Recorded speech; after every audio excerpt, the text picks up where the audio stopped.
اللہ تعالیٰ فرماتے ہیں اعوذ باللہ من الشیطان الرجیم لقد سمع اللہ قول الذین قالوا ان اللہ فقیر ونحن اغنیاء. اللہ تعالیٰ نے سن لیا قول ان لوگوں کا جنہوں نے کہا کہ اللہ فقیر ہے اور ہم غنی ہیں. اب اس کے بارے میں دو آراء آتی ہیں کہ یہ منافقین کا قول بھی ہو سکتا ہے اور یہ اس وقت کے یہود کا قول بھی ہو سکتا ہے. بہرحال ہمارے لیے یہ سمجھنا ضروری ہے کہ جو شخص ہوس میں رہے گا مال کی اور اس کی زندگی کا مقصد جو ہے وہ مال اکٹھا کرنا ہوگا، اس قسم کی گھٹیا بات وہی شخص کر سکتا ہے. اللہ اور اس کے رسول پر ایسی گھٹیا بات وہی شخص باندھ سکتا ہے. پھر اللہ تعالیٰ نے فرمایا سنکتب ما قالوا، کہ ہم لکھ رہے ہیں یا ہم لکھ رکھیں گے جو کچھ انہوں نے کہا. اب ہوتا یہ تھا کہ جب نبی صلی اللہ علیہ وسلم، ظاہری بات ہے، اچھا دین کا کام کے بارے میں نا ایک چیز سمجھے کہ دین کا کام جو ہے نا وہ ہمیشہ ایسے ہی چلتا ہے کہ جب دین کا کام ہوگا تو اس میں کام شروع کیا جائے گا، پھر لوگوں سے اپیل کی جاتی ہے، لوگ اس کے بعد جو ہے اس میں ہیلپ کرتے ہیں اور جو بھی ہوتا ہے اس طرح چلتا ہے. اب اس کا مذاق اڑانے والے بھی ہوتے ہیں اور جو مذاق اڑانے والے ہوتے ہیں وہ عموماً منافقوں میں سے ہوتے ہیں. تو یہ جملے جو ہیں اس قسم کا کہنا کہ یہ فقیر ہیں اور ان کے پاس چیزیں نہیں ہیں، یہ جملے جو ہیں یہ گھٹیا پن کی انتہا. کسی کو اپنے سے نیچا دکھانا یا یہ ظاہر کرنے کی کوشش کر رہا ہے کہ میں کسی سے برتر ہوں، اللہ تعالیٰ کے نزدیک یہ گھٹیا پن ہے. تو اللہ تعالیٰ فرما رہے ہیں کہ ہم لکھ رکھیں گے جو کچھ انہوں نے کہا. گویا یہ اللہ تعالیٰ اپنی ناراضگی دکھا رہے ہیں. اور اللہ تعالیٰ دوسری طرف یہ بھی فرما رہے ہیں کہ تم یہ نہ سمجھو کہ یہ باتیں تم کر دو گے تو اس کے بعد بچ جاؤ گے. یہ لکھا جا رہا ہے تمہارے نامہ اعمال میں. وَقَتْلَهُمُ الْأَنْبِيَاءَ بِغَيْرِ حق، اور صرف یہی نہیں، ان کے ناحق قتل انبیاء کو بھی لکھ رکھیں گے. یعنی باتیں تو باتیں، جو تمہارے اعمال ہیں اللہ تعالیٰ وہ بھی معاف نہیں کرے گا. جو گھٹیا باتیں کر رہے ہو اور اس کے علاوہ جو گھٹیا اعمال ہیں وہ سب اللہ تعالیٰ کے پاس جمع ہو رہے ہیں. وَنَقُولُ ذُوقُوا عَذَابَ الْحَرِيقِ، اور ہم کہیں گے اب چکھو مزہ اس جلا دینے والی آگ کے عذاب کا. عذاب مل کر رہے گا، آخرت میں تو جو ہوگا اسے ہوگا. ایسے لوگوں کو اللہ تعالیٰ دنیا میں بھی ذلیل و رسوا کر کے چھوڑتا ہے. ذَلِكَ، یہ سب بِمَا قَدَّمَتْ أَيْدِيكُمْ، تمہارے اپنے ہی ہاتھوں کے، تمہارے اپنے ہی ہاتھوں نے آگے بھیجا ہے.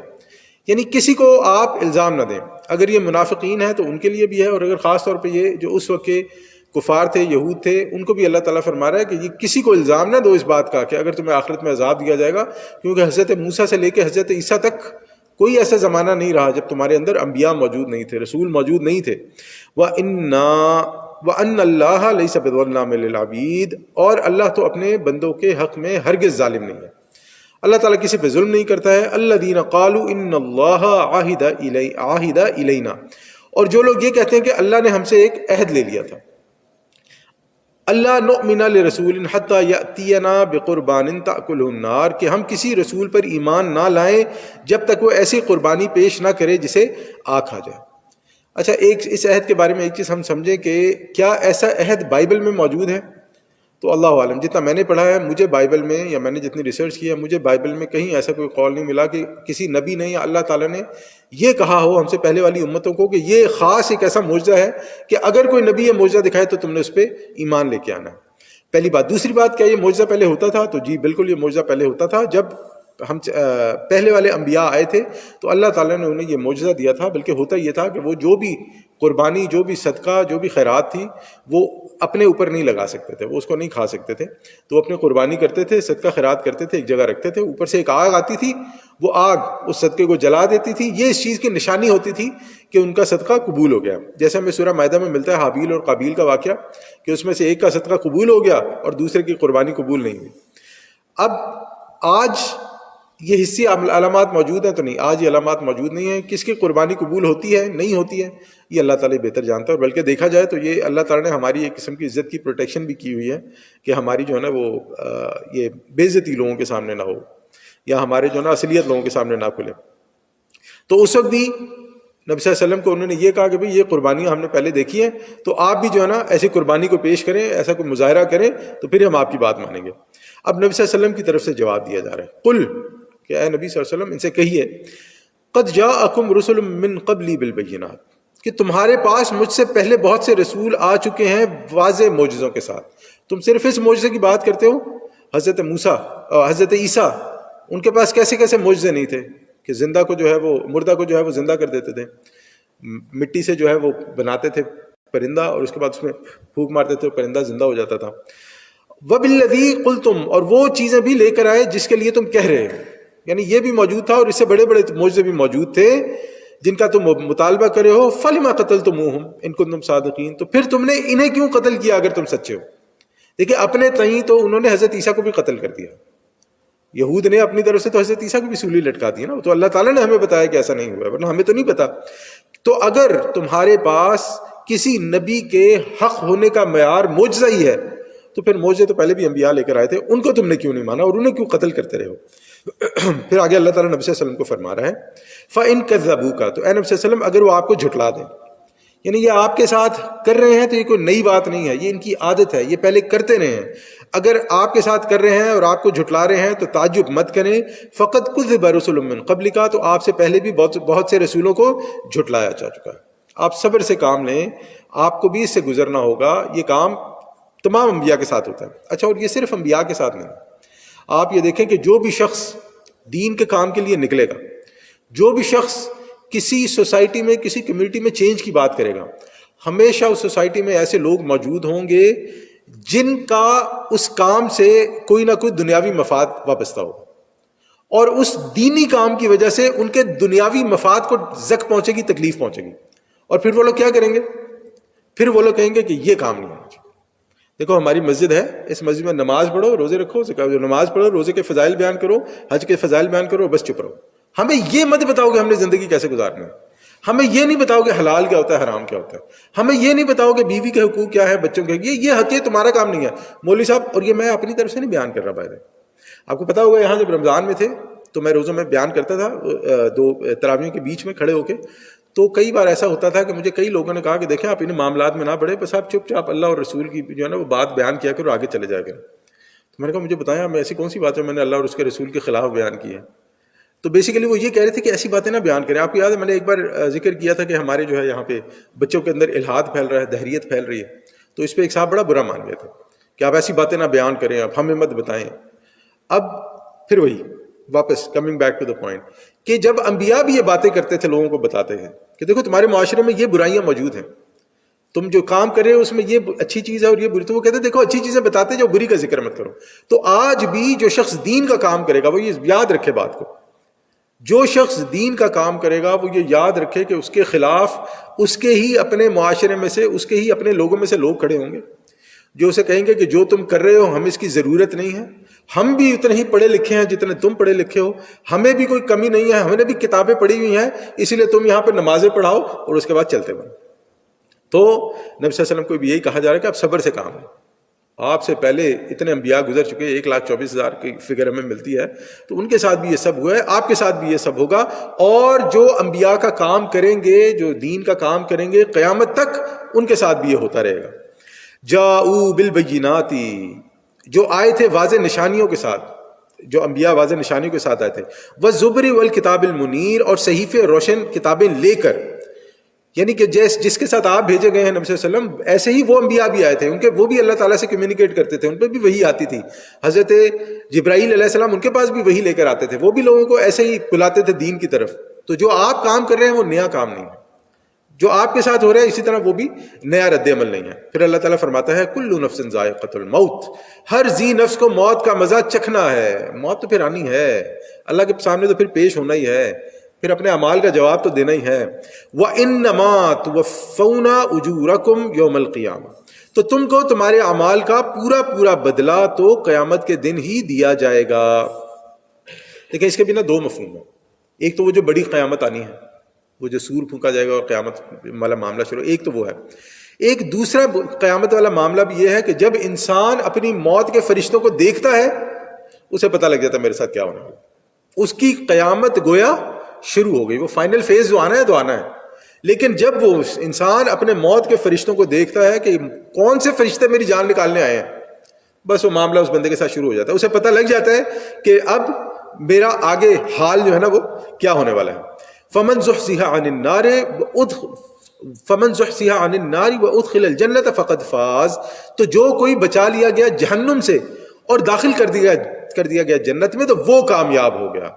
لیکن قرآن نے کامیابی کا معیار بتا دیا کہ انسان کے لیے دوزخ سے بچنا اور جنت میں داخل ہونا کامیابی کا معیار ہے. اللہم ربنا اجعلنا منہم, اللہ تعالیٰ ہمیں بھی ان میں سے کر دے انشاءاللہ. وَمَا الْحَيَاةُ الدُّنْيَا إِلَّا مَتَاعُ الْغُرُورِ، اور یہ دنیا کی زندگی اس کے سوا کچھ نہیں کہ صرف دھوکے کا سامان ہے۔ یہ جو اللہ تعالیٰ بار بار دنیا کی طرف توجہ دلاتے ہیں نا، اللہ تعالیٰ بیسیکلی بار بار ہمیں یہ بتا رہے ہیں کہ دیکھو آپ یاد رکھو کہ آپ نے یہاں ہمیشہ نہیں رہنا، اور جس جگہ آپ نے ہمیشہ نہیں رہنا اگر آپ اس میں مگن ہو گئے تو گویا آپ دھوکے میں پڑ گئے، اور اگر آپ دھوکے میں پڑ گئے تو مطلب یہ جو دنیا ہے اس نے آپ کو دھوکے میں ڈال دیا۔ تو ہمیں یہ سمجھنا چاہیے کہ اگر ہم لوگ اپنی اس دنیا کی زندگی میں مگن ہو گئے تو گویا ہم دھوکے کا شکار ہو گئے۔ پھر آگے اللہ تعالیٰ فرماتا ہے لَتُبْلَوُنَّ فِي أَمْوَالِكُمْ وَأَنفُسِكُمْ، اور مسلمانوں یاد رکھو تمہیں لازماً آزمایا جائے گا تمہارے مالوں میں سے بھی اور تمہاری جانوں میں سے۔ یہ دنیا دار الامتحان ہے، اس میں غفلت، اس میں پڑھ کر آخرت سے غفلت نہیں برتنی چاہیے، اور اس میں جب ہم رہیں گے تو ہمارے پاس مال بھی ہوگا، جان بھی ہوگا، بچے بھی ہوں گے، گھر بھی ہوگے، سب کچھ ہوگا۔ کسی کے پاس ہوگا، کسی کو اللہ تعالیٰ دے کے آزمائے گا، کسی کو اللہ تعالیٰ لے کے آزمائے گا۔ تو کسی کے پاس نعمتیں ہونا اس پر حق کے ہونے کی دلیل، اس کے حق پر ہونے کی دلیل نہیں ہے، اور اسی طرح کسی پر مصائب آنا، کسی کا مشکلات کا شکار ہونا اس کے باطل ہونے کی دلیل نہیں ہے۔ اور جو بھی ایمان کا رستہ اختیار کرے گا، یہ ہمیں اچھی طرح جان لینا کہ ہم جو بھی انسان ایمان کا رستہ اختیار کرے گا وہ لازماً آزمایا جائے گا، کبھی بھی اور کسی بھی طرح اللہ تعالیٰ اسے آزما سکتا ہے، اور ضروری نہیں ہے کہ پیسوں کی آزمائش ہو، کبھی کبھی صبر کی ہوگی، کبھی اولاد کی طرف سے ہوگی، کبھی کام کی طرف سے ہو سکتی ہے، کبھی صحت کی طرف سے ہو سکتی ہے، کسی بھی طرف سے ہو سکتی ہے۔ تو جنت کے بارے میں ہم یاد رکھیں کہ جنت جو ہے نا وہ بغیر تکالیف کے نہیں مل سکتی۔ اگر تکلیفیں نہیں آنی ہوتی تو اللہ کے رسولوں پر نہیں آتی سب سے پہلے، کیونکہ اللہ کے سب سے مقرب بندے وہی تھے۔ تو ہمیں یہ یاد رکھنا چاہیے کہ جب ہم نے دین کا کام کرنا ہے، اللہ کا کام کرنا ہے، تو ہم نے وہ کرنا ہے جو صحیح ہے، کیونکہ آخرت میں بدلہ اسی معیار پر دیا جائے گا۔ وَلَا تَسْمَعُنَّ مِنَ الَّذِينَ أُوتُوا الْكِتَابَ مِنْ قَبْلِكُمْ وَمِنَ الَّذِينَ أَشْرَكُوا أَذًى كَثِيرًا، اور تمہیں لازماً سننی پڑیں گی ان لوگوں سے بھی جنہیں تم سے پہلے کتاب دی گئی تھی، اور ان سے بھی جنہوں نے شرک کیا تھا بڑی تکلیف دہ باتیں۔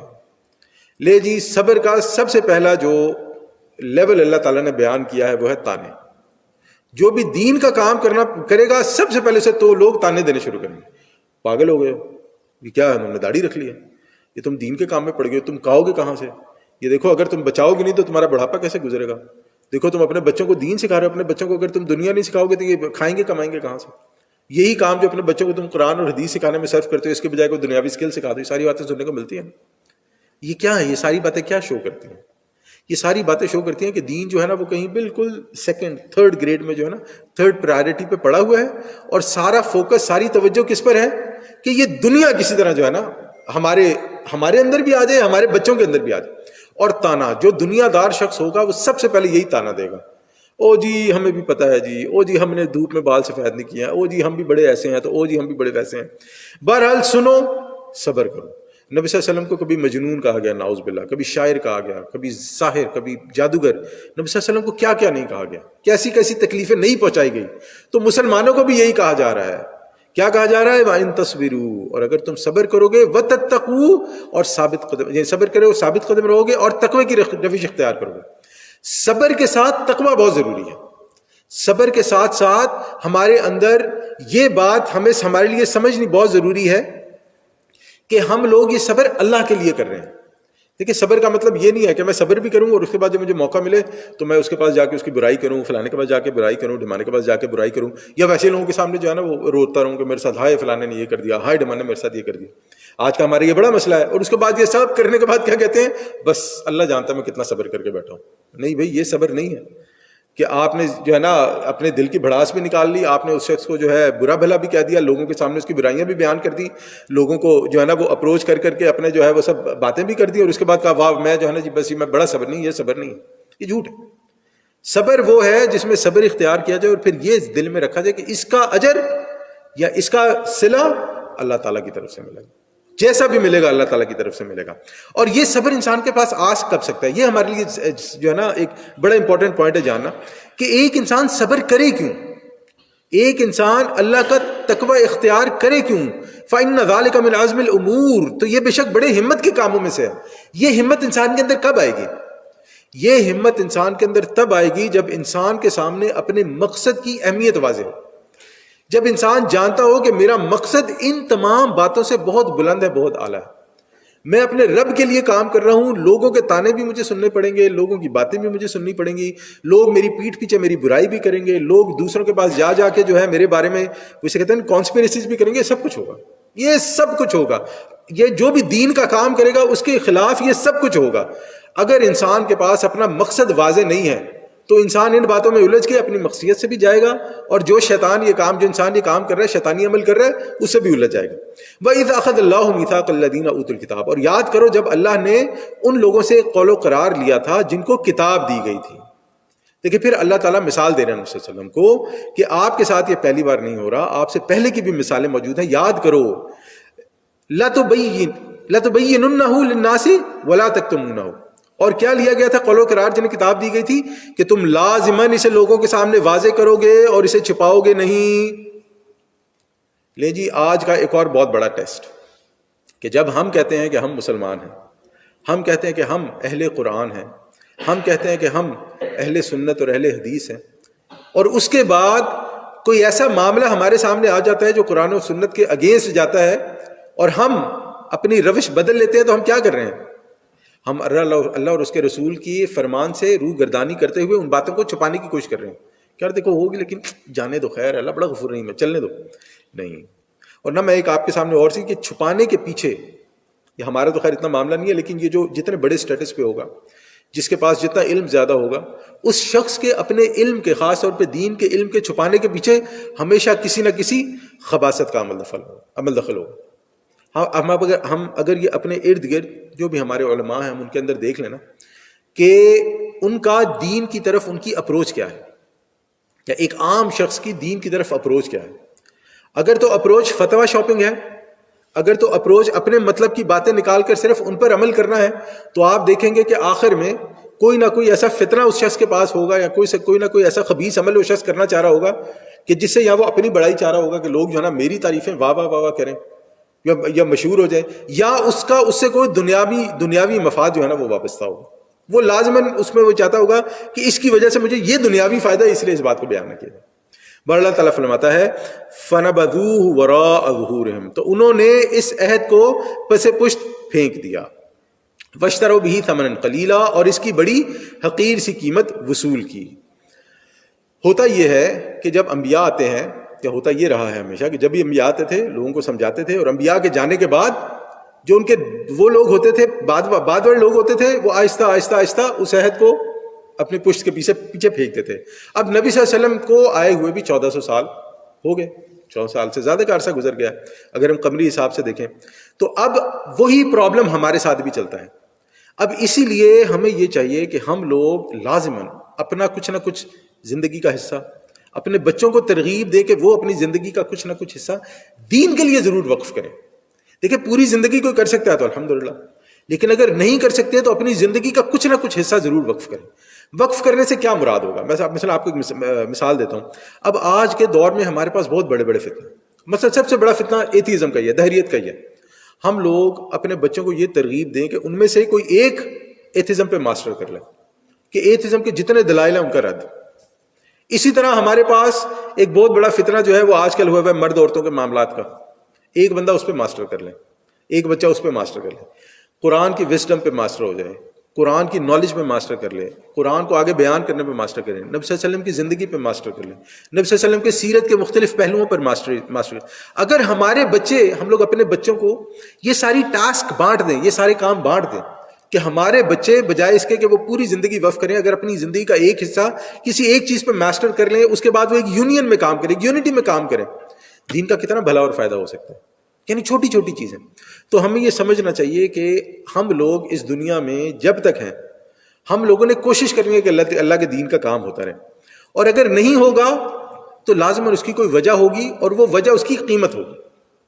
وہ قیمت کچھ بھی ہو سکتی ہے. تو اللہ تعالیٰ فرما رہا ہے کہ وہ جو کوئی بھی قیمت ہوگی واشتروا بہ ثمنا قلیلا, اس کی بڑی حقیر سی قیمت وصول کر لی انہوں نے جس نے اس عہد کو پھینک دیا, یعنی جس نے اس سے روح گردانی کی. فبئس ما یشترون, تو بہت ہی بری شے ہے جو وہ اس کے بدلے میں حاصل کر رہے ہیں. کوئی بھی شے اچھی نہیں ہو سکتی چاہے ہمیں کتنی بھی اچھی لگے. لا تحسبن الذین یفرحون بما اتوا, آپ ان کے بارے میں یہ خیال نہ کریں کہ وہ اپنے کیے پر خوش ہوتے ہیں.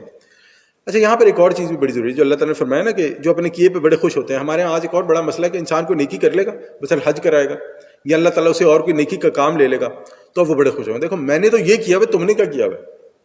اگر کوئی نیکی کا کام کر کے اس پہ اترائے تو یہ سمجھے کہ اللہ تعالیٰ نے اس کی جتنی نیکی ہے نا اس کو ضرب دے دی صفر سے, ملٹی پلائی بائی 0 ہو گیا سب کچھ. کیونکہ یہ اللہ تعالیٰ کو منظور نہیں ہے کہ اللہ تعالیٰ آپ سے کوئی کام لے اور اس کے بعد آپ لوگوں پہ اپنی جو ہے وہ اس کا روب جاڑیں کہ میں نے اپنی شخصیت کو روب جاڑیں کہ میں نے یہ کام کیا ہے. یہ اللہ تعالیٰ کو بالکل پسند نہیں ہے. وہ یحبون ان یحمدوا بما لم یفعلوا, اور اس سے بڑھ کر چاہتے ہیں کہ ان کی تعریف کی جائے ایسے کاموں پر جو انہوں نے کیے ہی نہیں ہیں. گھٹیا پن کا سب سے بڑا معیار کہ اللہ تعالیٰ نے جو قرآن میں بیان کیا ہے کہ ایک شخص یہ چاہے اس کی اس چیز پہ تعریف کی جائے جو اس نے کی نہیں ہے. اور آج کیا یہ ہمیشہ سے ہی رہا ہوگا, لیکن آپ بھی دیکھتے ہوں گے کہ آج کے دور میں یہ بڑا معاملہ ہے, خاص طور پہ سوشل میڈیا آنے کے بعد, کہ اگر کوئی شخص 1 روپیہ بھی ڈال رہا ہے نا, کسی کو 1 بوری چاول بھی دے رہا ہے یا 1 بوری گندم بھی دے رہا ہے یا 1 کلو چینی بھی دے رہا ہے نا, تو وہ تصویر کھنچواتے ہیں.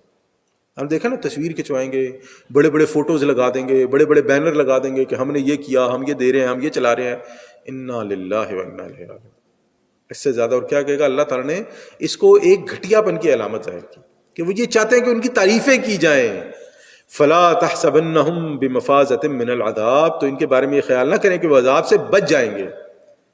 اچھا, یہ عذاب سے دنیا میں بھی نہیں بچیں گے اور عذاب سے آخرت میں بھی نہیں بچیں گے, پہلی بات. دوسری بات, کئی بار ایسا ہوتا ہے کہ ایک شخص بڑا چرب زبان ہوتا ہے, آپ اس سے بات کریں تو وہ آپ کو باتوں میں چپ کروا دے گا کہ بھائی ایسا ہے اور ویسا ہے اور یہ ہے اور وہ ہے اور فلانا اور ڈمانا ہے. تو کوئی شخص یہ نہ سمجھے کہ اگر وہ باتوں میں بڑا تیز ہے تو اللہ تعالیٰ کو بھی زج کر لے گا, نعوذ باللہ, کہ اگر کوئی باتوں میں بڑا اچھا ہے تو وہ اللہ تعالیٰ کو بھی جو ہے وہ نعوذ باللہ دھوکہ دے گا. ایسا نہیں ہو سکتا. اللہ تعالیٰ عذاب دے کر رہتا ہے, اللہ تعالیٰ ایسے شخص کو ذلیل کر کے رہتا ہے. اور اگر ہم اپنی زندگی میں جائزہ لیں نا, ہم دیکھیں گے کہ کئی بار ایسا ہوتا ہے کہ ایک شخص, بلکہ ہم اپنی مثال ہی لے سکتے ہیں, آپ اپنی مثال لے سکتے ہیں کہ آپ نے کوئی ایک نیکی کی ہوتی ہے آج سے 20 سال پہلے, 25 سال, 30 سال پہلے, 12 سال, 15 سال پہلے, اور آپ وہ کر کے بھول گئے ہوتے ہیں, آپ کو بالکل یاد نہیں ہوتا. وہ بس ایک موقع ہوتا ہے آپ کے دل میں, اللہ تعالیٰ ڈالتا ہے, آپ کی نیک نیت ہوتا ہے, آپ نیکی کر, وہ 15 سال بعد آ کے آپ کے سامنے کھڑی ہوتی ہے اور آپ کو اس نیکی کا اتنا فائدہ ہوتا ہے کہ آپ سبحان اللہ کہتے ہیں کہ اللہ اکبر, مجھے تو اس وقت اندازہ ہی نہیں تھا کہ ایک چھوٹا سا معاملہ بھی اتنا جو ہے نا وہ بہتر بن سکتا ہے. اسی طرح برائی کا بھی یہی معاملہ ہے کہ انسان ایک برائی کرتا ہے یا انسان ایک نافرمانی کرتا ہے اللہ اور اس کے رسول کی 12, 15, 20, 25 سال پہلے, اور پھر وہ آ کے جب انسان کے سامنے کھڑی ہوتی ہے نا 12, 15, 20, 25 سال بعد, تو انسان جسے کہتے ہیں نا وہ پریشان اور ہکا بکا ہو کے رہ جاتا ہے. تو یہ تو میں نے سوچا ہی نہیں تھا, اس کے بارے میں نے سوچا ہی نہیں تھا. اب اس کی وجہ سے کبھی اسے کوئی ذلت اٹھانی پڑے, اس کی وجہ سے کبھی اسے کوئی تانے سننے پڑے, اس کی وجہ سے اگر جگ ہنسائی ہو. آپ بتائیں کہ ایک انسان جسے اپنی 60, 65, 70 سال کی عمر میں اس پر, یعنی کہ اللہ نہ کرے کسی پر یہ حالات آئیں, لیکن اللہ تعالیٰ اسے لوگوں کے لیے جو ہے وہ بنا دے, عبرت بنا دے اور لوگ اس پہ ہنسیں, اس کی جتنی محنت کی کرے یہ سب گئی پانی میں, جتنا اس نے کام کیا تھا سب گیا پانی میں, سب گیا, ضائع ہو گیا. یعنی کہ لوگوں کی نظروں میں, یہ لوگوں کی نظروں میں نہیں, اس کی اپنی نظر میں بھی ضائع ہو گیا.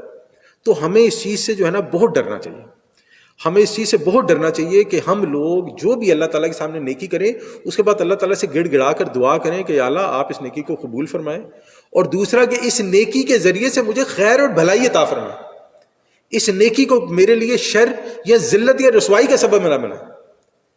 بہرحال اللہ تعالیٰ ہمارے اعمال کو قبول فرمائے انشاءاللہ. وَلَهُمْ عَذَابٌ عَلِيمٌ, اور ان کے لیے دردناک عذاب ہے. یہ دردناک عذاب آخرت میں بھی ہے اور دنیا میں بھی. اللہ تعالیٰ جو ہے نا انسان کی اوقات کے مطابق اسے دردناک عذاب دے سکتا ہے. وَلِلَّهِ مُلْكُ السَّمَاوَاتِ وَالْأَرْضِ, اور اللہ کے لیے ہی ہے زمینوں اور آسمانوں کی بادشاہی, آسمانوں اور زمین کی بادشاہی. وَاللَّهُ عَلَىٰ كُلِّ شَيْءٍ قَدِيرٌ, اللہ ہر چیز پہ قادر ہے. اللہ تعالیٰ کو کوئی روک ٹوک, اللہ تعالیٰ کو کوئی پرابلم نہیں ہے کہ اللہ تعالیٰ کچھ بھی کر سکتا ہے, بادشاہ ہے اللہ تعالیٰ. اچھا, اب اس کے بعد آگے جو 10 آیات آ رہی ہیں 190 سے 200 تک, یہ جو ہے نا یہ قرآن کے عظیم ترین مقامات میں سے ہے. اور ان آیات کے بارے میں ملتا ہے کہ نبی صلی اللہ علیہ وسلم جب تہجد کے وقت اٹھتے تھے, بخاری کی روایت کے مطابق کہ نبی صلی اللہ علیہ وسلم جب تہجد کے وقت اٹھتے تھے تو سورہ آل عمران کی آخری 10 آیات کی تلاوت کیا کرتے تھے. 190 سے لے کے 200 تک, ہاں وہ 11 بن جائیں گی. صحیح, اگر 191 سے آپ صحیح کہہ رہے ہیں 11 ہیں.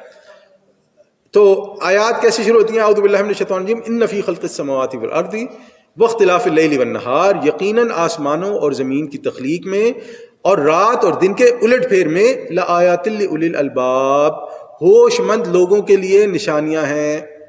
دیکھیں یہ قدرت کے دلائل ہیں, یہ وہ اوپن پروف ہیں اللہ تعالیٰ کی ایگزسٹنس کے، یعنی وہ کھلے روشنیاں، وہ کھلے دلائل ہیں اللہ تعالیٰ کی موجود ہونے کے، اللہ تعالیٰ کے قادر ہونے کے، اللہ تعالیٰ کے اس نظام کے چلانے کے، کہ ایک انسان صرف معمولی سا عقل مند ہو تو وہ یہ سمجھ سکتا ہے کہ کب سے سورج نکل رہا ہے، کب سے چاند ہے، کب سے دن ہے، رات ہے، اور اس کے ذریعے سے کس طرح یہ پوری زمین کا نظام چلتا ہے، کس طرح کھیتیاں اگتی ہیں، کس طرح کھانے چلتے ہیں، مویشی پلتے ہیں، جانور یعنی ساری دنیا کا نظام اس سے چل رہا ہے۔ اور اللہ تعالیٰ فرماتا ہے کہ لآیۃ لأولی الالباب، ہوش مند لوگوں کے لیے نشانیاں ہیں، عقل مند لوگوں کے لیے نشانیاں ہیں۔ اگر ایک بندہ ہٹ درم اور ضدی ہو کے بیٹھ جائے تو اس کا تو ہم کچھ نہیں کر سکتے۔ اسی لیے آپ دیکھیں، اگر ہم اس طرف جائیں، حضرت ابراہیم کی طرف ہم جائیں، جب حضرت ابراہیم کا نمرود سے مکالمہ ہوا، نمرود نے کہا کہ میں ہوں جو مارتا ہوں اور زندہ بھی کرتا ہوں، تو اس نے ایک کو بلایا مار دیا، دو قیدی بلائے، ایک کو مار دیا اور ایک کو چھوڑ دیا، میں بھی کرتا ہوں۔ اب حضرت ابراہیم علیہ السلام نے کیا جواب دیا اسے؟ حضرت ابراہیم نے کہا کہ بھئی میرا رب تو وہ ہے جو سورج نکالتا ہے مشرق سے، تم نکال کے دکھاؤ پھر مغرب سے، اگر ہو رب۔ چپ کر گیا۔ اب دیکھا جائے تو وہ یہ کہہ سکتا تھا نا کہ نہیں یہ بھی میں ہی کرتا ہوں، لیکن اسے پتا تھا کہ یہ میرے پیدا ہونے سے پہلے بھی ہو رہا تھا اور میرے مرنے کے بعد بھی ہوگا۔ تو اب دیکھیں کہ حضرت ابراہیم علیہ السلام نے بھی کوئی اس سے بہت لمبی چوڑی فلسفہ کی بحث نہیں کی، اوپن اینڈ سمپل آرگومنٹ اس کے سامنے رکھا۔ تو یہ اوپن اور سمپل آرگومنٹ بڑے ضروری ہے ہمارے لیے۔ قرآن ہماری جو بار بار توجہ دلاتا ہے اس طرف کہ اپنے ارد گرد جائزہ لیں، اپنے ارد گرد دیکھیں کیا ہے، بسم اللہ، اپنے ارد گرد دیکھیں کہ کیا چل رہا ہے۔ اور یہی چیز ہم نے میں نے کئی بار یہ بھی دیکھا ہے کہ یہی چیز جب آپ کسی کو دین کی طرف بلاتے ہیں نا، خاص طور پہ ان لوگوں کو جن کا اللہ پر ایمان بڑا کمزور ہوتا ہے، آپ انہیں انہی چیزوں کے ذریعے سے اللہ تعالیٰ کی طرف بلاتے ہیں کہ اللہ تعالیٰ نے تمہیں صحت دی ہے، اللہ تعالیٰ نے تمہیں کھانے کو دیا ہے، اللہ تعالیٰ تمہیں سانس دیا ہے، اللہ تعالیٰ دن رات کتنی نعمتیں ہیں، یہ آٹومیٹک تو نہیں ہو سکتی۔ اور جو شخص اندر سے سنسیئر ہو، اخلاص والا ہو نا، اس پہ یہ چیزیں لازمی اثر ڈالتی ہیں۔ بہرحال لآیۃ لأولی الالباب تو یہ ہے پہلا قدم کہ کائنات کو دیکھو، اللہ کی فطرت کو دیکھو، یہ سب اللہ تعالیٰ کی نشانیاں ہیں۔ اور جب ایک انسان ان کو دیکھ کر سمجھ جاتا ہے کہ واقعی ایک رب ہے، ان کا چلانے والا، بنانے والا، یہ سارے پورے کائنات کا نظام چلانے والا کوئی ہے، تو وہ کیا کہتا ہے؟ الذین یذکرون اللہ قیاما وقعودا وعلی جنوبہم، تو جو اللہ کا ذکر کرتے رہتے ہیں کھڑے بھی، بیٹھے بھی اور اپنے پہلوؤں پر بھی۔ جب انسان پر اللہ تعالیٰ کی عظمت واضح ہو جائے تو انسان کرسی سے کھڑے ہو کے بھی کہتا ہے کہ یا اللہ آپ کا شکر ہے آپ نے مجھے گھٹنوں کی درد میں نہیں مبتلا کیا۔ انسان کھانا کھانے کے بعد کہتا ہے کہ یا اللہ آپ کا شکر ہے آپ نے مجھے پیٹ بھر کھانا نصیب کیا۔ ورنہ آپ دیکھیں کتنے لوگ ہیں جو ہم سے پتہ نہیں کتنی زیادہ نعمتوں کے مالک ہیں، لیکن اللہ تعالیٰ کے نے ان کی قسمت میں کھانا نہیں لکھا، کھاتے وہی وہ سوپ اور بریڈ ہی ہیں، کھانا ان کی قسمت میں پیٹ بھر کے نہیں لکھا۔ ہم دیکھیں اللہ تعالیٰ رحم فرمائے، کتنی ایسی لوگوں کو جو ہے نا کوئی بیماری لاحق ہو جاتی ہے کہ جس میں ڈاکٹر کہتے ہیں کہ پانی نہیں پینا، یا تم نے جو ہے نا فلانی چیز نہیں کھانی ہے، تم نے فلانا جو ہے نا وہ اتنا نہیں کھانا۔ تو پھر یہ لوگ ذکر کرتے ہیں اللہ تعالیٰ کا، کھڑے بھی، بیٹھے بھی، اپنے پہلوؤں پر بھی، اور یہ انسان جو ہے نا اپنا معمول بنا لیتا ہے۔ وَيَتَفَكَّرُونَ فِي خَلْقِ السَّمَاوَاتِ وَالْأَرْضِ، اور مزید غور و فکر کرتے ہیں آسمانوں اور زمین کی تخلیق میں۔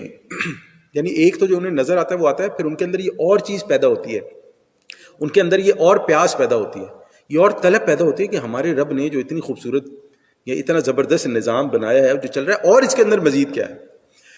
اور جب وہ اس نتیجے پہ پہنچتے ہیں کہ یا وہ جب اس غور و فکر میں یا ایک دوسرے نتیجے پہ پہنچتے ہیں، یا انہیں یہ ادراک ہو جاتا ہے، یہ شعور ہو جاتا ہے کہ واقعی یہ بہت بڑا کام ہے جو ہو رہا ہے، تو وہ پھر دعا کرتے ہیں یا وہ اپنے رب سے کہتے ہیں ربنا ما خلقت ھذا باطلا، اے ہمارے رب تو نے یہ سب کچھ بے مقصد پیدا نہیں کیا۔ دیکھیں کئی چیزوں کا مقصد ہم پہ واضح ہو جاتا ہے، کئی چیزوں کا مقصد ہم پہ مرتے دم تک واضح نہیں ہوگا۔ آج سے کتنی چیزیں ایسی ہیں جو آج سے 100 150 200 سال پہلے جائیں تو ہمیں پتہ ہی نہیں تھا اس کا مقصد کیا ہے، لیکن آج کی دنیا میں ہم دیکھتے ہیں تو ہمیں پتہ لگتا ہے یہ تو بڑے جو ہے وہ کام کی چیزیں ہیں، اگر یہ اللہ تعالیٰ نے نہ بنائی ہوتی تو اسے کام نہیں۔ مثلا ہم اگر دیکھ لیں کہ جو اللہ تعالیٰ نے پورا ایک سولر سسٹم بنایا ہوا ہے، سورج کا ایک اپنا کام ہے، چاند کا ایک اپنا کام ہے، اگر یہ اس طرح نہ چلے تو زمین اپنے مدار پہ گھوم رہی، یہ زندگی ایگزسٹ ہی نہیں کر سکتی، زندگی چل ہی نہیں سکتی۔ اللہ تعالیٰ نے جو چھوٹے چھوٹے کیڑے مکوڑے بنائے ہیں، اگر یہ کیڑے مکوڑے نہ ہوں تو دنیا میں کتنا ایکو سسٹم جو ہے وہ ہل جائے گا، ایکالوجی سسٹم جو ہے وہ ہل جائے گا۔ کتنی ایسی چیزیں ہیں جو ہمارے لیے بڑی تکلیف دہ ہیں، لیکن اللہ تعالیٰ نے اس کے ذریعے سے پتہ نہیں کتنے جانوروں کے کھانے کا انتظام کیا ہوا، کتنے لوگوں کی روزی روٹی کا انتظام کیا ہوا اس کے ذریعے سے۔ تو اللہ تعالیٰ نے اس دنیا میں کچھ بھی بے مقصد پیدا نہیں کیا۔ ربنا ما خلقت هذا باطلا، یا اللہ آپ نے کچھ بھی اس دنیا میں بے مقصد پیدا نہیں کیا. سبحانک فقنا عذاب النار، تو آپ پاک ہیں پس آپ ہمیں دوزخ کے عذاب سے بچا لیں. لے بھائی، جس پر یہ چیز واضح ہو جائے نا کہ اللہ تعالیٰ نے کچھ بھی بے مقصد پیدا نہیں کیا، تو سب سے پہلے اس کے پاس یہ سوال اٹھتا ہے کہ اللہ پھر میں کس مقصد کے لیے پیدا ہوں، کہ بھئی اللہ تعالیٰ نے مجھے کیوں پیدا کیا. اور جب انسان اس سوال میں پڑ گیا، انسان اس سوال کی کھوج میں لگ گیا کہ میری زندگی کا مقصد کیا ہے، میری زندگی کی حقیقت کیا ہے، میں کیوں پیدا کیا گیا ہوں، میرے اندر کیا ہے، میرا یہ جسم کیا ہے، میری روح کیا ہے، میرا اصل کام کیا ہے، یہ زندگی کے ختم ہونے کے بعد کی اگلی زندگی کیا ہے، پھر اسے اس چیز کا شعور ہو جائے گا کہ اب میرے لیے جو سب سے بڑی نجات ہے وہ یہ ہے کہ اللہ تعالیٰ مجھے آگ میں داخل نہ کرے. میں اس دنیا میں جو بھی اعمال کر رہا ہوں، جو اچھے اعمال ہیں، اللہ تعالیٰ قبول فرمائے. اگر مجھ سے کوئی غلطی کوتاہی ہوتی ہے یا میں کسی گناہ میں ملوث ہو جاتا ہوں تو اللہ تعالیٰ مجھے معاف فرمائے، اللہ تعالیٰ مجھے دوزخ کے عذاب سے بچائے. اللہم جعلنا منہم، اللہ تعالیٰ ہمیں بھی اسی میں سے کر دے. لیکن اگر کسی کے پاس یہ معاملہ نہیں ہوگا تو پھر کیا ہوگا؟ اگر کوئی اس حقیقت پر یا ان سوالوں پر غور نہیں کرے گا تو پھر کیا ہوگا؟ پھر ہوگا یہ کہ اس کے پاس یہ زندگی، بلکہ یہ کہنا چاہیے کہ یہ دنیا ویلیویبل ہو جائے گی، جسے ہم لوگ میٹیریلسٹک کہتے ہیں، مادہ پرستی. پھر انسان اس میں پڑ جائے گا اور اس کے پاس اللہ کا وجود صرف عقائد میں کہیں رہ جائے گا. اس کے پاس یہ جنت اور جہنم کا جو سمجھنا ہے، یہ جنت اور جہنم کا جو تصور ہے، یہ ایمانیات عقائد میں کہیں رہ جائے گا. وہ کہے گا ہاں میں مانتا ہوں کہ یہ سب ہے، کیونکہ بس مجھے ماننا ہے، میرے پاس اور کوئی طریقہ نہیں ہے. میں اس سے انکار کروں گا تو لوگ مجھ پہ کفر کا فتویٰ لگا دیں گے. وہ اس طرف کہیں رہ جاتا ہے. اور ہم اس چیز کو سمجھیں گے کیسے؟ آپ کسی شخص کی زندگی کا جائزہ لیں کہ وہ اپنی زندگی کیسے گزارے. کیا اس کی زندگی کے گزارنے کے اصول اللہ اور اس کے رسول کی تعلیمات پر ہیں، یا اس کی زندگی کے گزارنے کے اصول اس کے اپنے ہیں جو اسے اچھے لگتے ہیں؟ اگر اپنے ہیں اور اچھے لگتے ہیں تو مطلب پھر عقائد والا معاملہ جو ہے نا وہ کمزور ہے، ایمانیات والا معاملہ کمزور ہے. بس وہ مانتا ہے، اقرار کرتا ہے، لوگوں کے سامنے بولتا ہے کہ اسے پتہ ہے کہ اس کے علاوہ میرے پاس اور کوئی چارہ نہیں ہے، لیکن اصل میں اس کی زندگی کسی اور ہی نہج پر گزر رہی، اصل میں اس کی پرائرٹیز کچھ اور ہی ہیں، اصل میں اس کی زندگی کا مقصد کچھ اور ہی.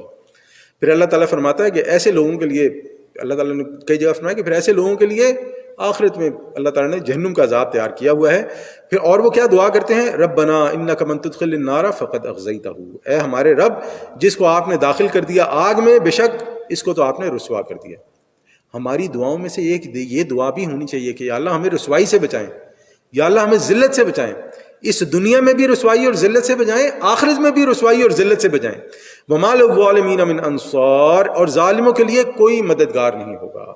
جس سے اللہ تعالیٰ اپنا دست شفقت اٹھا لے اس کی مدد کون کر سکتا ہے؟ اللہ تعالیٰ جسے اپنی رحمت کھینچ لے اس کو رحمت کون دے سکتا ہے؟ اس کا معاملہ کون سیدھا کر سکتا ہے؟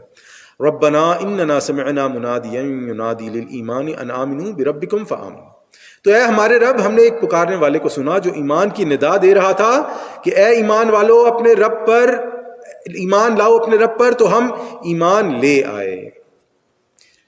یہاں پر جو ایمان بالرسالہ ہے اس کی اہمیت بڑی ضروری ہے ہمارے لیے سمجھنا. دیکھیں، پیدا ہونا اور مرنا یہ دو ایسی چیزیں ہیں کہ جس سے کوئی بھی انسان انکار نہیں کرتا، الا یہ کہ کوئی یہ کہے کہ میں آدم ہوں، نعوذ باللہ، ظاہری بات ہے وہ نہیں ہے، یا یہ کوئی کہے کہ میں جو نا عیسیٰ ہوں، میں بغیر باپ کے پیدا ہوں، تو وہ تو کوئی بات نہیں. لیکن ہر انسان کو پتہ ہے کہ وہ پیدا ہوا ہے، ہر انسان کو پتہ ہے کہ اس نے مرنا ہے. اس کے بیچ کے معاملات کیسے گزارنے ہیں؟ تو اللہ تعالیٰ نے دو صنفیں پیدا کی ہیں. ایک اللہ تعالیٰ نے مرد بنائے ہیں اور دوسرے اللہ تعالیٰ نے عورتیں بنائی.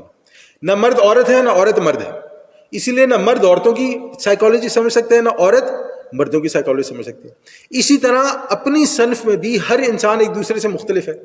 کسی کے لیے کچھ زندگی میں پرائرٹی ہے، کسی کے لیے کچھ زندگی میں پرائرٹی ہے. اب ان تمام معاملات کو کیسے چلایا جائے؟ میں اس دنیا میں کیا کروں جسے صحیح کہا جائے گا؟ میں اس دنیا میں کیا کرتا ہوں جسے غلط کہا جا سکتا ہے؟ میں نے اس دنیا میں کیسے رہنا ہے؟ اپنے نیبرز کے ساتھ کیسے رہنا ہے؟ اپنے امپلائر کے ساتھ کیا کرنا ہے؟ اپنے بھائی کے ساتھ کیا کرنا ہے؟ اپنے بچوں کے ساتھ کیا کرنا ہے؟ ان تمام باتوں کو ہمیں کون بتائے گا؟ ان تمام باتوں کو بتانے کے لیے اللہ تعالیٰ نے بھیجے انبیاء. انبیاء نے صرف یہ نہیں بتایا کہ اس دنیا میں کیا کرنا ہے، پھر انہوں نے آ کے بتایا کہ دیکھو یہ جو موت ہے یہ خاتمہ نہیں ہے، یہ موت صرف اس زندگی کی لمٹ ہے. اس کے بعد ایک دوسری دنیا میں چلے جاؤ گے آپ، اس کے بعد آپ کی ایک دوسری زندگی شروع ہو جائے گی. اور اس زندگی کے کیا حقائق ہیں یہ بھی ہمیں جو ہے وہ رسولوں نے بتایا. تو جب تک ہم لوگ اپنے رب پر ایمان رسول کے ذریعے سے نہیں لائیں گے، یا یہ کہنا چاہیے کہ رب پر بھی ایمان لائیں گے اور رسول پر بھی ایمان نہیں لائیں گے تب تک ہمارا دین یا ہماری ایمانیات مکمل نہیں ہوں گی. ہم لوگ یہ جان ہی نہیں سکیں گے کہ ہمیں اپنی زندگی کیسے گزارنی ہے. ہم لوگ یہ سمجھ ہی نہیں سکیں گے کہ ہماری زندگی میں کس چیز کی پرائرٹی کتنی ہونی چاہیے. اور جب یہ انسان کو یہ چیزیں سمجھ آ جائیں، جب انسان ان چیزوں کے بارے میں سیکھے، انسان کے سامنے کسی نبی کی دعوت آئے، اس کو یہ چیز سمجھ میں آ جائے، تو اب اس کا رد عمل کیا ہوگا؟ اب وہ اللہ تعالیٰ سے دعا مانگے گا. اب اللہ تعالیٰ یہ آگے عظیم دعا کے مینشن کر رہے ہیں کہ وہ دعا کیا ہوگی؟ ربنا اغفر لنا ذنوبنا، اے ہمارے رب ہمارے گناہوں کو بخش دیں، وکفر عنا سیئاتنا، اور ہماری برائیاں ہم سے دور فرما دیں، وتوفنا مع الابرار، اور ہمیں وفات دیں اپنے نیکوکار اور وفادار بندوں کے ساتھ. یعنی انسان کی، آپ سوچیں کہ ایک انسان اگر یہ دعا مانگتا ہے کہ یا اللہ مجھے میرے گناہ بھی بخش دیں، میری برائیاں مجھ سے دور فرما دیں، مجھے نیک لوگوں کے ساتھ فوت فرمائیں یا مجھے نیک لوگوں کے ساتھ موت دیں، اس انسان کے پاس زندگی کی کیا ویلیو ہوگی؟ اس انسان کے پاس زندگی کی کیا حقیقت ہوگی؟ اس انسان کی اپروچ زندگی کے بارے میں کیا ہوگی؟ اور دیکھیں اٹس نیور ٹو لیٹ. انسان کبھی بھی پلٹ آئے اللہ کی طرف، اللہ تعالیٰ کے دروازے تو کھلے ہیں نا ہمیشہ کے لیے. اللہ تعالیٰ نے تو موت سے پہلے ہر انسان کے لیے دروازہ کھلا رکھا ہے اپنی طرف پلٹنے کا. تو جب یہ انسان کو سمجھ آ جائے تو پھر اور وہ مزید کیا دعا کرتا ہے؟ ربنا وآتنا ما وعدتنا علی الرسل کا، اے ہمارے رب ہمیں بخش دیں وہ، اے ہمارے رب ہمیں بخش وہ سب کچھ جس کا تو نے وعدہ کیا ہے ہم سے اپنے رسولوں کے ذریعے سے، کہ جو اس دنیا میں اللہ اور اس کے رسول کے احکامات کے ذریعے زندگی گزارے گا اسے جہنم سے چھٹکارا ہے اور جنت میں داخلہ ہے. ولا تخزنا یوم القیامہ، اور ہمیں رسوا نہ کریے گا قیامت کے دن. یہ رسوائی اور ذلت اللہ تعالیٰ کا بہت بڑا امتحان ہے، اللہ تعالیٰ کا بہت بڑا عذاب ہے. اللہ تعالیٰ ہم سب کو اسے محفوظ رکھیں. انک لا تخلف المیعاد، یقیناً آپ اپنے وعدے کے خلاف نہیں کریں گے. یعنی یہ اللہ تعالیٰ کی شان ہے کہ اللہ تعالیٰ کی غفاری ہے کہ اللہ تعالیٰ ہماری کوتاہیوں سے پردہ پوشی فرمائے، اللہ تعالیٰ ہمیں عطا کرے وہ سب کچھ ہم جس کے اہل بھی نہیں. یہ دعا کرنی بہت ضروری ہے اللہ تعالیٰ سے. فاستجاب لهم ربهم، تو ان کے رب نے ان کی دعا قبول فرمائی. جو شخص خلوص دل کے ساتھ یہ دعا کرے گا، اللہ تعالیٰ پہلے ہی اعلان کر رہا ہے کہ آپ اللہ کی طرف پلٹتے ہیں، اپنے گناہوں سے توبہ کرتے ہیں، اخلاص نیت کے ساتھ، خلوص دل کے ساتھ اللہ سے دعا کرتے ہیں. فاستجاب لهم ربهم، تو ان کے رب نے ان کی دعا قبول فرمائی. انی لا اضیع عمل عامل منکم من ذکر او انثی، تو میں تم میں سے کسی عمل کرنے والے کے کسی عمل کو ضائع کرنے والا نہیں ہوں، خواہ وہ مرد ہو یا عورت. بعضکم من بعض، تم ایک دوسرے سے ہی ہو. اچھا یہاں پہ ایک اور چیز ہمیں سمجھنی ہوگی، اللہ تعالیٰ نے فرق نہیں کیا مرد اور عورت کا کہ مرد کی رتبہ زیادہ ہے یا عورت کا رتبہ زیادہ ہے. یہاں پہ میں ایک اور چیز سمجھنی چاہیے کہ دیکھیں اللہ تعالیٰ نے مرد اور عورتوں کو دو مختلف صنفیں بنایا ہے. وہ دونوں ایک جیسی نہیں ہیں، ایکول ہیں لیکن ایک جیسی نہیں ہیں. یہ ہمارے لیے سمجھنا بہت ضروری ہے. اب ہمارے یہ بہت بڑا مسئلہ ہوتا ہے کہ ہم لوگ دونوں کو ایک ہی، جسے کہتے ہیں نا، اس میں تولنا شروع کر دیتے ہیں، ایک ہی چیز میں رکھے نا ان کو، ایک ہی طریقے سے ان کو پرکھنا شروع کر دیتے ہیں. یہ بات بالکل صحیح نہیں ہے. یہ بڑا ظلم اور زیادتی ہے خاص طور پہ عورتوں کے ساتھ، کہ ہم عورتوں کو بولیں کہ تم کیریئر بھی بناؤ، اس کے بعد عورتوں کو بولے کہ تم گھر کا بھی دھیان رکھو، اس کے بعد عورتوں کو بولے کہ تم بچوں کا بھی دھیان رکھو، اس کے بعد عورتوں کو بولے کہ تمہاری فلانی بھی ذمہ داری. ہاں میں مرد ہوں، میری بس یہ ذمہ داری کہ میں گھر سے باہر جاؤں، کماؤں اور کھاؤں پیوں اور وہ پرووائڈ کروں، دیٹس اٹ، باقی سب ذمہ داری تمہاری ہے. نہیں، ایسا نہیں ہے. دیکھیں اللہ تعالیٰ نے عورت اور مرد کو مختلف بنایا ہے، لیکن اللہ تعالیٰ کی نظر میں دونوں کی اہمیت، دونوں کا رتبہ ایک جتنا ہے. دونوں نیکی کریں گے ایک جتنا اجر ہے، دونوں گناہ کریں گے ایک جتنا گناہ ہے، عذاب ایک جیسا ملے گا. اللہ تعالیٰ کے پاس گناہ اور ثواب میں کوئی فرق نہیں ہے، صرف ذمہ داریوں کا فرق ہے. اللہ تعالیٰ نے مرد کو مختلف ذمہ داریاں دی ہیں، اللہ تعالیٰ نے عورت کو مختلف ذمہ داریاں دی ہیں. کچھ معاملے میں اللہ تعالیٰ نے مردوں کو حکم بنایا ہے، اللہ تعالیٰ نے مردوں کو ذمہ دار بنایا ہے. ہمارے یہاں عموماً حکم یا ذمہ دار کا یہ مطلب سمجھتے ہیں کہ مردوں کو حکمران بنا دیا، بل کچھ لوگ ترجمہ کرتے ہیں اس کا، یہ بھی میں اس سے اختلاف نہیں کر رہا، لیکن زیادہ بہتر طریقہ سمجھنے کا یہ ہوگا کہ اللہ تعالیٰ نے مردوں کو ذمہ داری زیادہ تفویض کی ہے. اگر مجھے اللہ تعالیٰ نے ایک گھر کا ذمہ دار بنایا تو میرے پہ میری بیوی کی بھی ذمہ داری ہے، میرے بچوں کی بھی ذمہ داری ہے، میرے ماں باپ کی بھی ذمہ داری ہے. اگر میری بہن کے ساتھ کوئی حبی نبی ہو جاتی ہے تو اس کی بھی ذمہ داری ہے. اگر میرا باپ اس قابل نہیں ہے کہ وہ کسی معاملات کی دیکھ بھال کرے گا تو میری وہ ذمہ داری ہے. کیا میری بہن کی ہے؟ نہیں ہے. کیا میری بیٹی کی ہے؟ نہیں ہے. کیا میرے بیٹے کی ہے؟ بالکل ہے. کیا ایک بیوی، اسی پہ علماء نے یہ بھی جو ہے نا وہ بحث رکھی ہے کہ کیا بیوی اپنے شوہر کے زکوٰۃ دے سکتی ہے؟ تو دے سکتی ہے. علماء اس طرف گئے ہیں کیوں؟ کیونکہ بیوی اس بات کی مکلف نہیں ہے کہ وہ شوہر کی ٹیک کیئر کرے. لیکن کیا شوہر بیوی کو زکوٰۃ دے سکتا ہے؟ نہیں دے سکتا، کیونکہ شوہر اس چیز کا مکلف ہے کہ وہ اپنی بیوی کی ٹیک کیئر کرے. اسی طرح کہ بہن اپنے بھائی کو زکوٰۃ دے سکتی ہے، تو یہ سارے معاملات اس میں آ جاتے ہیں. تو ہمیں یہ چیز سمجھنی بہت ضروری ہے کہ دین میں ظلم نہیں کیا گیا کسی پر. اللہ تعالیٰ نے جس کو جیسا بنایا ہے اللہ تعالیٰ نے اس کو ویسی ہی ذمہ داریاں دی ہیں، اور آخرت میں اللہ تعالیٰ کے پاس حساب بھی ان ذمہ داریوں کے مطابق ہوگا. تو اللہ تعالیٰ فرماتا ہے بعضکم من بعض، تم سب ایک دوسرے سے ہی ہو. ایک ہی باپ کے نطفے سے بیٹا بھی پیدا ہوتا ہے، بیٹی بھی پیدا ہوتی ہے. ایک ہی ماں کے رحم میں بیٹا بھی پلتا ہے، بیٹی بھی پلتی ہے. فالذین ہاجروا واخرجوا من دیارہم، سو جنہوں نے ہجرت کی اور جو اپنے گھروں سے نکال دیے گئے. واوذوا فی سبیلی، اور جنہیں میری راہ میں ایذائیں پہنچائی گئیں، تکلیفیں پہنچائی گئیں. وقاتلوا وقتلوا، اور جنہوں نے میری راہ میں جنگ کی اور جانیں بھی دی. لأکفرن عنہم سیئاتہم، میں لازماً ان سے ان کی برائیوں کو دور کر دوں گا. لیکن ایسا ہے کہ یہ جتنے معاملات اللہ تعالیٰ نے فرمائے ہیں، ہو سکتا ہے اس میں سے کوئی بھی نہ ہو سکتا ہے اس میں سے چند ایک ہو سکتا ہے اس میں سے تمام ہو. لیکن مطلوب یہ ہے کہ انسان وہ کام کرے جو صحیح. اگر ہم کسی ایسی جگہ پہ رہتے ہیں کہ جہاں پر برائی بہت زیادہ ہے تو ہمارے اوپر فرض ہے کہ ہم وہاں سے نکلیں. اگر ہم بہت زیادہ دور نہیں جا سکتے تو کم از کم اتنی دور چلے جائیں جتنی ہماری اندر سکت ہے. اب کیونکہ اب تو معاملات بدل گئے ہیں. پہلے تو ہجرت کا معاملہ بڑا آسان تھا کہ آپ نے اپنا بوریا بسترا اٹھایا اور آپ کہیں بھی چلے گئے. لیکن اب تو حد بندیاں کر دی گئی ہیں، آپ ملکوں میں اپنی مرضی سے جو ہے وہ نہیں آ جا سکتے ہیں. لیکن پھر بھی ہم جتنا دور برائی سے جا سکتے ہیں ہم جائیں گے. اسی طرح برائی کو روکنا ضروری ہے. میرے اندر جتنی صلاحیت ہے میں برائی کو روکوں گا. نبی صلی اللہ علیہ وسلم نے فرمایا کہ جو ہاتھ سے روک سکتا ہے ہاتھ سے روکے، جو زبان سے روکتا ہے جو زبان سے روکے، جو برائی کو برا کہہ سکتا ہے برا کہے، اور جو دل میں برا جانے، کم از کم دل میں برا جانے. اور اگر کوئی دل میں بھی برا نہیں جانتا تو اس کے اندر ایمان ہے ہی نہیں. تو یہ معاملات ہمارے لیے بڑے ضروری ہیں. اگر یہ سب انسان کرتا ہے، یہ تمام معاملات انسان کرتا ہے، اپنی طرف سے جان لگا دیتا ہے اپنی، تو اللہ تعالیٰ فرماتا ہے کہ لأکفرن عنہم سیئاتہم، تو میں لازماً ان سے ان کی برائیوں کو دور کر دوں. یہ اللہ تعالیٰ نے ہمیں ایک فارمولہ دے دیا ہے.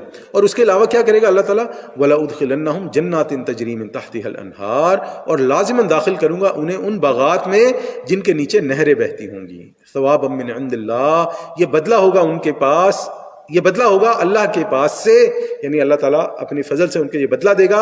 واللہ عنده حسن الثواب، اور بہترین بدلہ تو اللہ کے پاس ہی ہے. اب یہ آخری آیات ہیں، یہ کنکلوژن ہے، خاتمہ کلام ہے. لا یغرنک تقلب الذین کفروا فی البلاد، تو اے نبی صلی اللہ علیہ وسلم آپ کو دھوکے میں نہ ڈالے ان کافروں کی چلت پھرت شہروں کے اندر. یعنی یہ جو اس وقت کا ایک مسئلہ تھا، بسم اللہ، اس وقت کا ایک بڑا مسئلہ یہ تھا اور آج کا بھی ہے کہ مسلمانوں کے خلاف سازشیں وہ لوگ بھی کرتے تھے، آج بھی ہوتی ہیں.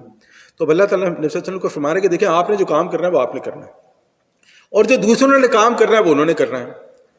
اور یہ بھی ہے کہ جو ان کا کام کرنا ہے وہ آپ کو ایسا دکھائی دے گا کہ جیسے گویا وہ آپ سے کوئی بہت بڑے مرتبے فائز ہیں، وہ آپ سے بہت زیادہ آگے ہیں، ٹیکنالوجی میں بھی، فلانی بہت ساری چیزوں میں وہ آپ سے آگے ہیں. اور دیکھیں یہ ہوتا بھی ہے نا. لیکن اللہ تعالیٰ فرما رہا ہے کہ دیکھیں یہ چیزیں جو ہے نا آپ کو دھوکے میں نہ ڈالیں. یہ چیزیں اس بات کا ثبوت نہیں ہیں، یا یہ چیزیں اس بات کی دلیل نہیں ہے کہ وہ حق پر ہیں اور آپ نعوذ باللہ حق پر نہیں. آج ایک مسلمان کے ساتھ نا بہت بڑا مسئلہ یہ ہو چکا ہے. مسلمان ہی کہتا ہے کہ دیکھو یہ ویسٹ کو دیکھو، ان کے پاس یہ بھی ہے، یہ بھی ہے، یہ بھی ہے، تو وہ جو ہے نا وہ حق پر ہے، اور ہمارے پاس یہ بھی نہیں ہے، یہ بھی نہیں ہے، یہ بھی نہیں. ہم اللہ اور اس کے رسول کا نام لیتے ہیں، ہمارے پاس یہ بھی نہیں ہے، یہ بھی نہیں، یہ بھی نہیں، تو ہم حق پر نہیں. بھئی اگر ہم ایسے ہی دیکھنا ہے تو پھر ہم نبی صلی اللہ علیہ وسلم کو دیکھتے ہیں نا. نبی صلی اللہ علیہ وسلم کو آج تو کچھ بھی نہیں تھا، ان کو تو کھانا بھی پورا نہیں پڑتا تھا، 3 دن جو ہے وہ پانی اور کھجوروں پہ گزارا کرتے تھے. تو پھر ان کے بارے میں بھی ہم یہی کہیں گے. اب بات یہ ہے کہ جو دین کے بارے میں یہ کہتے ہیں نا، وہ ان کے بارے میں بھی یہ کہتے ہیں. یہ ہے آج کے فتنے لوگ جو ہے نا، فتنہ باز لوگوں کو، یہ ہے ان کا سب سے بڑا قدم کہ وہ انسان کے ذہن سے یہ تصور غائب کرتے ہیں کہ کوئی اللہ ہے. کوئی اللہ واللہ نہیں ہے، نعوذ باللہ. اپنی مرضی سے زندگی جیو. اور اگر یہ تصور اللہ کا نہیں ہٹا سکتے تو پھر کیا کریں؟ پھر جو دین کا تصور ہے اسے خلط ملط کر دو. او بس ہے ایک، جب مرو گے تو دیکھی جائے گی. ابھی کیوں اپنے آپ جان کو جوخم میں ڈالتے ہو؟ بڑے مسلمان بنے پھرتے ہو، نہ تمہارے پاس یہ ہے نہ وہ ہے نہ وہ ہے. بھئی اللہ ہی بہتر جانتا ہے ہمارے پاس آج کیوں نہیں ہے. ظاہری بات ہے اس کی ایک بہت بڑی وجہ یہ بھی ہے کہ مسلمان خود اللہ اور اس کے رسول کی کتاب کو پشت ڈال چکے ہیں، اللہ اور اس کے دین سے دور ہو چکے ہیں. یعنی تو ذلت تو پھر لکھ دی جائے گی. لیکن یہ تمام چیزیں ہمیں مرعوب نہ کریں. ہم لوگوں نے جو صحیح کام ہے وہی کرنا ہے. متاع قلیل، یہ تو بس تھوڑا سا فائدہ اٹھانا ہے. زندگی کتنے دن کی ہے؟ جتنے بھی دن کی ہو یہ تھوڑی ہی ہے. ثم مأواہم جہنم، پھر ان کا ٹھکانہ جہنم ہی ہے، وبئس المہاد، اور وہ بہت ہی برا ٹھکانہ ہے۔ لیکن الذین اتقوا ربہم، اس کے برعکس جن لوگوں نے اپنے رب کا تقوی اختیار کیا، لہم جنات تجری من تحتها الانہار خالدین فیہا، ان کے لیے باغات ہیں جن کے نابن میں ندیاں بہتی ہوں گی، جن میں وہ ہمیشہ ہمیشہ رہیں گے۔ نزلا من عند اللہ، یہ ان کے لیے ابتدائی مہمان نوازی ہوگی اللہ کی طرف سے، وما عند اللہ خیر للابرار، اور مزید جو اللہ کے پاس ہے وہ کہیں بہتر ہے نیکوکاروں کے لیے۔ اللہ تعالیٰ نے یہ فرمایا کہ جو اپنے رب کا تقوی اختیار کرے گا، دیکھیں رب کا تقوی اختیار کرنے کا مطلب ہے کہ مصیبتیں آنے کے بعد، مشکلیں آنے کے بعد، آپ کے لیے صحیح اور غلط کی پہچان ہونے کے بعد، صحیح پر چلنا مشکل ہو جائے، اس کے بعد بھی آپ اس لیے صحیح کام کریں کہ میں اپنے رب کی رضا چاہتا ہوں، یہ تقوی ہے۔ جو انسان یہ کرے گا تو اللہ تعالیٰ فرماتا ہے پھر اس کے لیے جنات۔ دنیا میں کم از کم کیا ہوگا اس کے لیے، نا کم از کم اس کے لیے دنیا میں کیا ہوگا کہ اللہ تعالیٰ اس کو سکون بخش دے گا، اللہ تعالیٰ اس کو اطمینان دے دے گا، اس کو کوئی فکر لاحق نہیں ہوگی۔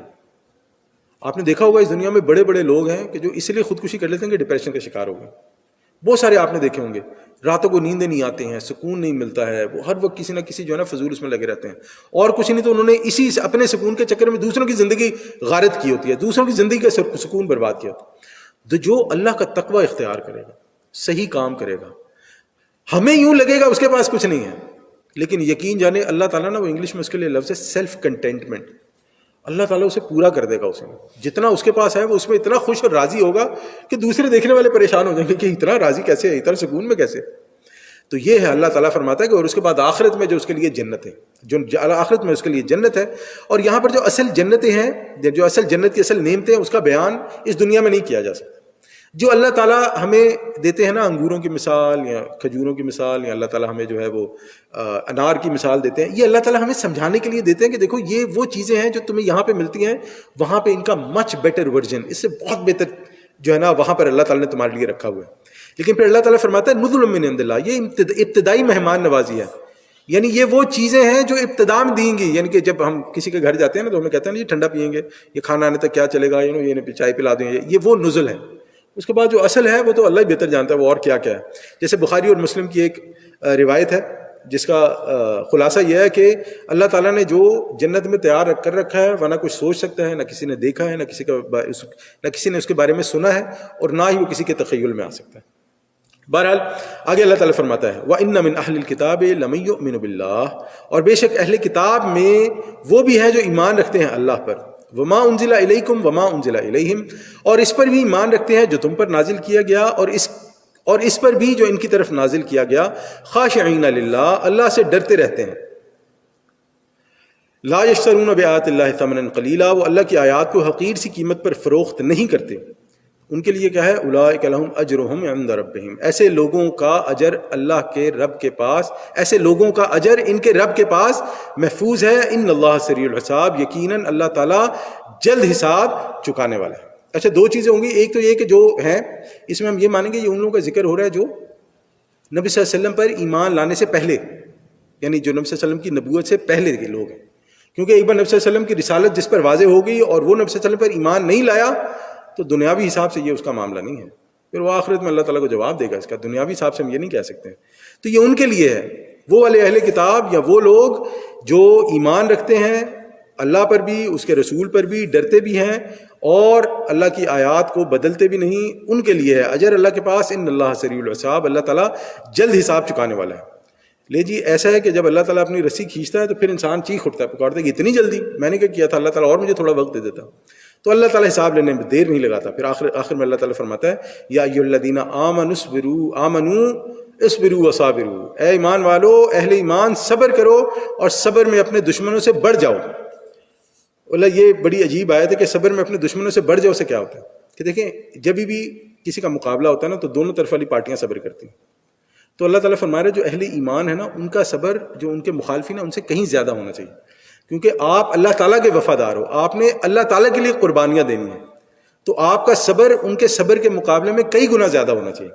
ورابطوا، اور مربوط رہو، ڈسپلن، جڑے رہو، قائم رہو، واتقوا اللہ لعلکم تفلحون، اور اللہ کا تقوی اختیار کیے رکھو تاکہ تم فلاح پاؤ۔ دیکھیں بار بار اللہ تعالیٰ تقوی کا ذکر کرتا ہے، بار بار اللہ تعالیٰ تقویٰ کا ذکر کرتا ہے، اور اللہ کا تقویٰ اختیار انسان تبھی کر سکتا ہے، یا یہ معاملات، یہ مسائل انسان کو تبھی پیش آتے ہیں جب انسان اللہ تعالیٰ کے دین کے لیے کام کرتا ہے، جب انسان برائی کے اگینسٹ کام کرتا ہے، جب انسان نکل کر لوگوں کو بتاتا ہے کہ یہ اللہ کا حکم ہے، یہ اس کے رسول کا حکم ہے۔ تو یہ سب کچھ ہوگا تو ہی فلاح ملے گی۔ اگر کوئی انسان گھر بیٹھے 10 بار بھی قرآن ختم کر لے، گھر بیٹھے 10 بار بھی جو ہے نا سیرت نبی کے لیکچر سن لے، گھر بیٹھے اور 50 نیکی کا کام کر لے، لیکن گھر سے نکل کے دین کا کوئی کام نہ کرے، اس کے لیے یہ نہیں ہے، یہ پکی بات ہے، اس کے لیے یہ نہیں ہے۔ پھر وہ اللہ تعالیٰ اس کو پوچھ لے گا، اللہ تعالیٰ کو جواب دے دے گا کہ اللہ میری ٹانگیں ٹوٹی ہوئی تھیں، میرے ہاتھ ٹوٹے تھے، یا میں بڑا بزدل تھا، یا بڑا وہ تھا، وہ پھر اللہ تعالیٰ اس کا جواب دے۔ لیکن دنیا میں یہ اس کے لیے نہیں، دنیا میں یہ اس کے لیے ہے جو اپنا وقت نکالے، جو اللہ کے دین کے لیے نکلے، جو اللہ کا دین سیکھے، جس کی زندگی کا مقصد یہ ہو کہ میں لوگوں تک اللہ تعالیٰ کا دین پہنچاؤں، جس کی زندگی کا مقصد یہ ہو کہ میں اللہ کے رسول کا پیغام، اللہ کے رسول کی سنت کو عام کروں، جس کی زندگی کا مقصد یہ ہو کہ میں دنیا کے لوگوں کی اصلاح کروں، دنیا میں اپنے دین کے لیے کام کروں، اپنے دین کو دنیا کے لوگوں تک پہنچانے کے لیے، اس دنیا میں جو نظام ہے ان کو صحیح کرنے کے لیے کام کروں۔ یہ تمام وعدے ان کے لیے۔ اگر کوئی شخص اس سے منہ موڑتا ہے، اس سے جی جلاتا ہے، تو اللہ پھر وہ کرتا رہے، اللہ کے پاس جو ہے نا پھر وہی جواب دے ہوگا، میں اس سے زیادہ کچھ نہیں کہہ سکتا۔ تو اللہ تعالیٰ سے دعا ہے کہ جو بھی ہم نے پڑھا، جو بھی ہم نے سنا، اللہ تعالیٰ اس پر عمل کرنے کی، اس کو اپنی زندگی میں لانے کی توفیق عطا فرمائے۔ اللہ تعالیٰ اس میں جو بھی اچھی باتیں تھیں وہ اللہ تعالیٰ کی طرف سے تھیں، اگر کوئی غلطی کوتاہی تھی تو میری تھی، اللہ تعالیٰ مجھے معاف فرمائے اور میری اصلاح فرمائے۔ باقی ہم دعا کرتے ہیں کہ وہ تمام بہن بھائی جو کسی بھی مشکل کا، کسی بھی مسئلے کا شکار ہیں، اللہ تعالیٰ ان کی تمام مشکلات، پریشانیاں دور فرمائے۔ اللہ تعالیٰ ہم سب کے معاملات کو درست فرمائے، جو بیمار ہیں ان کو صحت و عافیت عطا فرمائے، جو فوت ہو گئے اللہ تعالیٰ ان کی مغفرت فرمائے، اور اس طرح ہمارے وہ تمام بڑے، ہمارے تمام بھائی بہن جو فوت ہو گئے اللہ تعالیٰ ان کی بھی مغفرت فرمائے۔ وصلی اللہ تعالیٰ علی خیر خلق اجمعین برحمتک یا ارحم الراحمین، وآخر دعوانا ان الحمد للہ رب العالمین۔